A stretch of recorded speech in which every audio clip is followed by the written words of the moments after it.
What is going on, everybody? Shrimp TCG here. I'm sorry for not posting for a while right now. I was sick throughout most of the holidays as well, and not having a lot of time in order to actually play the game. I'm still trying to get some deck profiles for you guys, but today I decided to make a video about some of the things that I want to talk about Riftbound. If you don't know, I used to play Yu-Gi-Oh! Before I decided to fully move to Riftbound right now. And noticing through the past couple of months that I have been playing this game, there are quite a few things that I think we should address and talk about, even though maybe it's something that a lot of people already know. I want to showcase you guys just how absurd some of the things is and why I think Riot isn't really doing a good job with the game at the current moment. So, to get it through directly, these are the things that I want to discuss in this video. The cards are getting to ridiculous price points at this point, meaning that because we already know that some cards are going to be very, very strong in the future as well, their prices are absurdly high, as well as there is not enough product. So we'll have to talk about that. The second thing is how the meta seems to be solved before the new sets even release, which is making local Nexus Knights suffer quite a lot. I know this is more of a temporary issue because we still have a bigger delay when it comes to product being released here in the West and in China. And the third thing is that the cards don't really do what they say, meaning that there are a ton of rulings that are quite a bit of a nightmare to understand if you don't know them correctly, as well as having a ton of erratas already, which is something that Riot doesn't seem to want to reprint with the correct text. So let's get straight into it. Okay, first let's talk about the prices, which are getting to very, very high amounts at this point, which is quite early for a game to be so expensive. Right? So if we take a look at the actual product, in my opinion, there still is not enough. At least here, the stores are quite limited on how much they can actually sell. They're only selling it to people that come to the local Nexus Nights, and they don't really have it on the shelf that much because realistically, if they would, people would buy it out and they just wouldn't have anything anymore, right?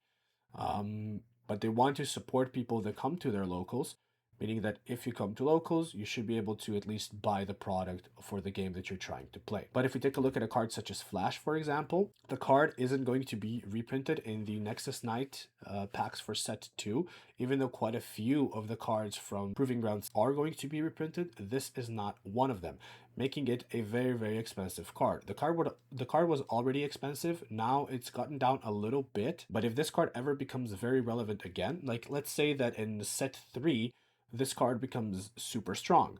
And now, just because it was only printed in Proving Grounds, if you don't have it, maybe the single copy is going to go for an insane amount of money. Hopefully that doesn't happen, but we will have to wait and see. And a similar thing goes for a card such as Kaisa Survivor currently. And it is reaching insanely high price points at this point because it is the most expensive card in the set. Besides, showcases. But realistically, the fact that we know this card is going to stay as good as it is, and it is a card that you need at 3 copies in the best decks currently, and a card that you need at 3 copies in the best decks post Spirit Forged, this card is not going to go down. And there isn't any set that would reprint this card. Right? Let's say in Nexus Knight packs for set 2, they would reprint the Kaisa. The price would go down way, way too high, or way, way too low, right? But sooner or later, in my opinion, they will have to reprint this card because the card is just so good that if they don't, it's just going to go up and up more because every Fury deck is probably going to play this card unless something completely power creeps it, right? Okay, let's take a look at Flash, for example. The current card market lowest as of the time of making this video is 2450 euro. It was around 34 euros at its peak, which is just around 40 USD. And if we take a look at the TCG player, the card is currently at 47 USD for the lowest near mint copy, and it used to be over 60, and the card is still not receiving a reprint. Like I said, this is a very, very big problem because if this card is going to become irrelevant again in set 3, for example, the price is going to go to an even higher amount just because the only way you can get it is through Proving Grounds, and one box of Proving Grounds only has 2 of this card, meaning that if you want to play 3, you would need to have at least 2 boxes of Proving Grounds, right? Then if we take a look at a card such as Kaisa, which I talked about before as well, the current lowest on card market is 84 euros. It used to be 95, which is just about 111 US dollars. And on TCG Player, if we take a look, the lowest is currently 110 USD, but it got even higher and it will likely grow in price because of Draven, right? Because Draven is going to be the best deck, at least it seems so right now for set 2, and that deck plays 2 or 3 copies of Kai'Sa as well as obviously Kai'Sa and Annie, which just are also two of the best decks currently in the meta. And it's not going to be reprinted in any set because there isn't currently a set that could reprint this card, right? We'll have to see, like I said, maybe Nexus Knight pack on set 3 is going to be able to reprint this card, but realistically, until then, this card is just probably going to stick with this kind of price, and you're likely going to have 3 of this. And this isn't limited to these 2 cards, right? Maybe these 2 would be outliers, but no. If we go forward, take a look at a card such as Time Warp, for example. The lowest on card market currently is 50 euros, and on TCG Players it's 65 euros. Then if we take a look at a card such as Dead Bloom Predator, the currently lowest on card market is 55 euros, and on TCG Player it is 80 USD.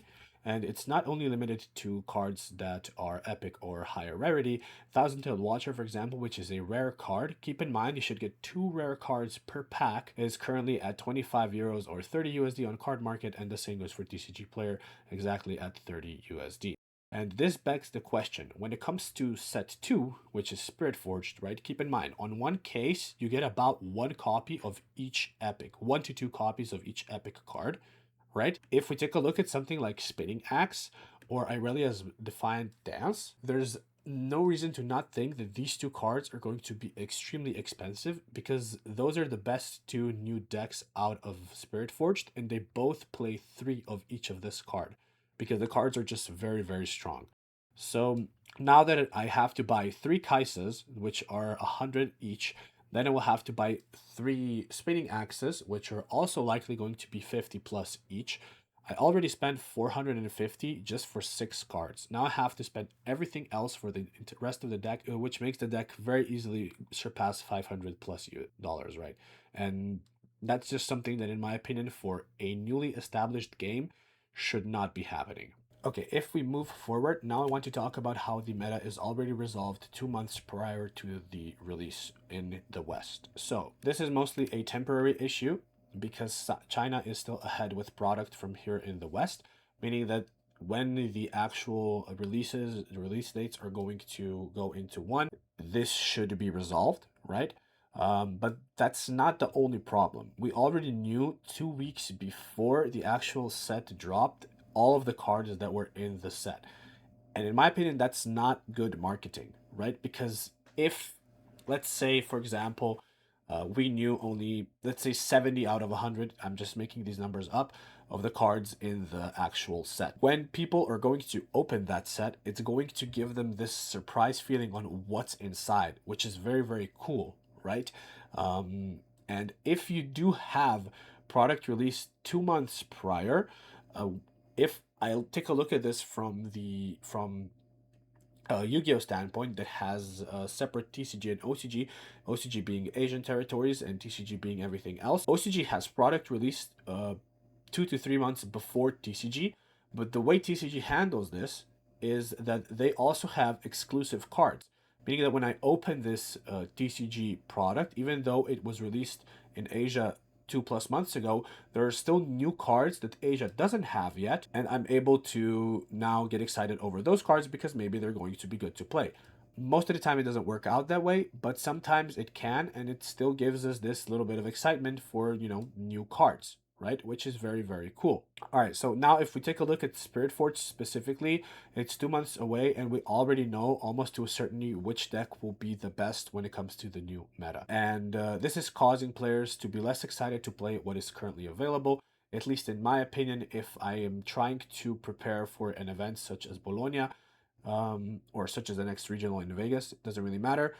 I don't see a reason for me to go to maybe 2 or maybe even 1 Nexus Knight every single week, because I would just rather play set 2 so that I get better at set 2, because the game is going to change so much when it comes to the new release. Okay, so Spirit Forged released 3 weeks ago in China, and now let's take a look at the first week of the actual game. This is the graph made by Ruse and Rift on X. So week 1, Spirit Forged of meta in China. 1,126 players throughout 10 City Challenge tournaments, which were all around 60 to 128 players were played. All right, so Draven is evidently the best new deck, but maybe it's not the best deck. You know, it took 30% of all top 8 spots in the first week, but that doesn't mean that the deck is necessarily much better than everything else. It's maybe just new card syndrome. People were trying to play as many new decks as possible, seeing what's good. So, you know, we can't really base the new meta off of week 1. Draven did win 6 out of the 10 tournaments though, making it evidently a very, very strong contender, but that doesn't again mean that the deck is definitely the best, right? So it is week 1. We don't know what the meta is going to 100% look like, right? Kai'Sa is still not far behind. We still have Master Yi, Victor, Annie, things like that, right? So let's take a look at week 2 now. Again, thank you to Runes and Rift for this graph. Draven is taking 31.3% of top cut again. All right, it had 907 participants across 8 tournaments. Again, these are mostly around 60 to 128 players. And yeah, 30% of top cut is still Draven. Now this means that Draven is likely a very strong deck, you know? But there were only 3 Draven winners, 2 Kai'Sa winners, 2 Irelia winners, and 1 Victor winner. Means that, okay, maybe the deck is strong, but maybe it's not, you know, evidently the best, even though the conversion rates, or not the conversion rates, the actual top cut percentages are the highest. That doesn't 100% mean that the deck is the best, because if it was definitely the best, it would be winning more than just 3 out of 8 tournaments, right? But it is still looking way too hard to contest. All right, this brings us into week 3. And week 3 is where we had 11 tournaments held from January 1st to January 3rd. And the graph of top cut looks exactly like this. 38 out of 88 decks in top cut were Draven, making it 43.2%. And out of the 11 tournaments, it won 9. The only other 2 winners were Fiora and Kai'Sa.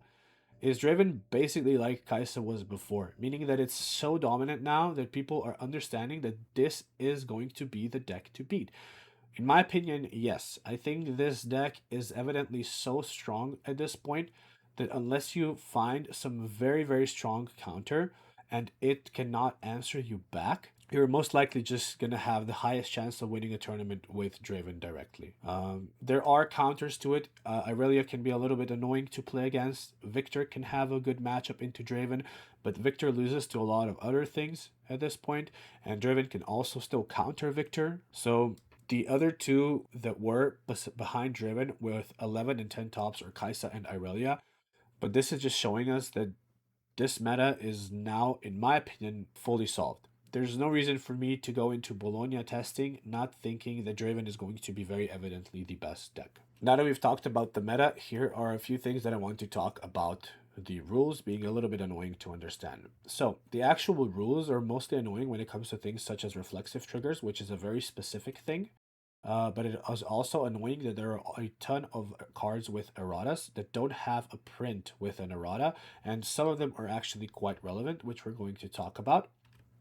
Nexus Knight packs, like I said, would be the perfect thing for this, to reprint cards with erratas so that they have the actual correct text with them, so that when you're playing them, you can actually resolve them.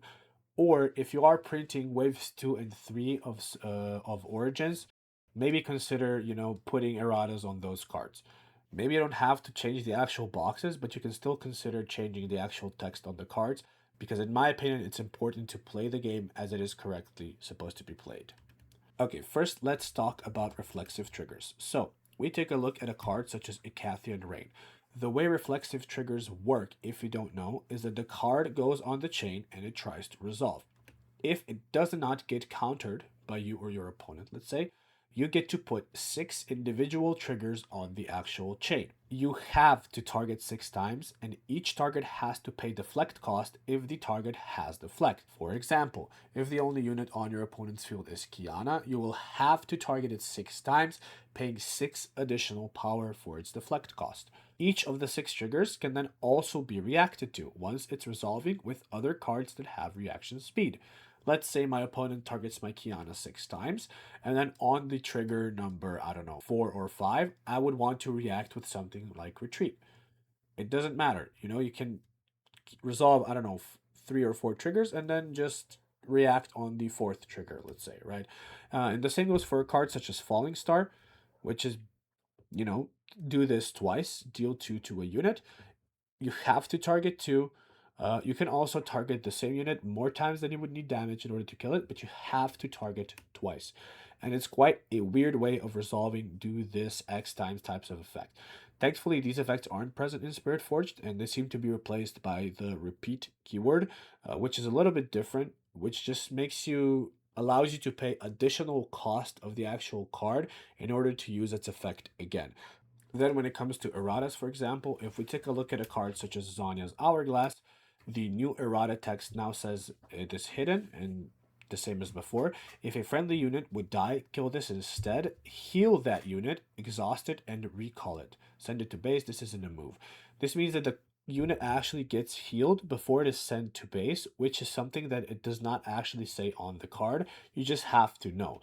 And this is very important as it can change the outcome if there are 2 spells that are going to deal damage to your unit, right? So let's say your unit would die from 1 spell, you recall it to base.